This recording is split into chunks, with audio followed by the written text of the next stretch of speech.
இன்றைய வேளாண் ஆலோசனை நேரத்தில் கன்னியாகுமரி, திருநெல்வேலி, தூத்துக்குடி, விருதுநகர் ஆகிய மாவட்ட விவசாயிகளுக்கான வேளாண் ஆலோசனை. விவசாயிகள் பயிரின் தேவைக்கேற்ப பாசனம் செய்யவும் விவசாயிகளிடம் அறிவுறுத்தப்படுகிறார்கள். மானாவாரி பயிர்களில் மருந்து தெளிப்பதை அடுத்து 3 நாட்களுக்கு ஒத்திவைக்குமாறு விவசாயிகள் கேட்டுக் கொள்ளப்படுகிறார்கள். அறுவடை காலத்தில் உள்ள வேளாண் பொருட்களை உடனடியாக அறுவடை செய்து பாதுகாக்கவும். மானாவாரி மற்றும் பாசன பயிர்கள் காற்றின் ஈரப்பதம் அதிகமாக இருப்பதனால் நோய் ஏற்படுவதற்கான வாய்ப்பு அதிகம் உள்ளது.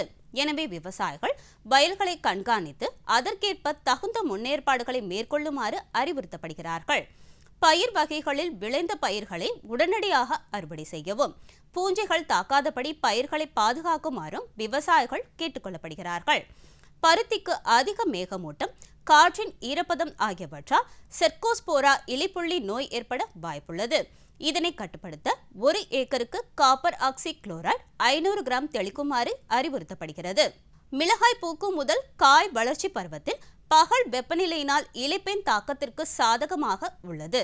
இதனை கட்டுப்படுத்த 10 லிட்டர் தண்ணீரில் இமிடாக்ளோபிரிட் 17.8% SL 3 மில்லிலிட்டர் தெளிக்கவும். தற்போது நிலவும் வானிலையில் நிலக்கடலையில் சுருள் பூச்சி தாக்குதல் தென்படுகிறது. ஹெக்டேருக்கு டை மீத்தேயேட் 30 EC 660 மில்லிலிட்டர் அல்லது மாலத்தியான் 50 EC 1.25 லிட்டர் தெளிக்கவும். நிலவும் வானிலையில் தென்னையில் காண்டாமிருக வண்டுக்கு சாதகமாக உள்ளது.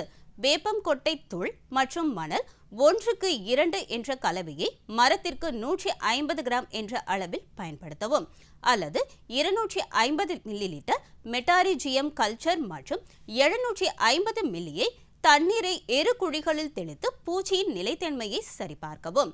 தற்பொழுது நிலவும் வானிலையில் சூரியகாந்தியில் மணி பிடிக்கும் பருவத்தில் தலை துளைப்பான் தாக்குதல் காணப்படுகிறது. இதனை கட்டுப்படுத்த 1 லிட்டர் தண்ணீரில் வேப்பெண்ணெய் 2% 20 மில்லிலிட்டர் அல்லது வேப்பம் கொட்டை சாறு 5% 50 மில்லிலிட்டர் தெளிக்கவும். தற்போதுள்ள வானிலையில் மல்லிகை பூக்கும் பருவத்தில் பிளாசம் மிர்ச்சுக்கு ஏற்றதாக உள்ளது. எனவே விவசாயிகள் இதனை கட்டுப்படுத்த 1 லிட்டர் தண்ணீரில் தியாமெத்தாக்சம் 2.5% WG 0.75 கிராம் அல்லது நோவோலூரான் 3 மில்லிலிட்டர் தெளிக்கவும்.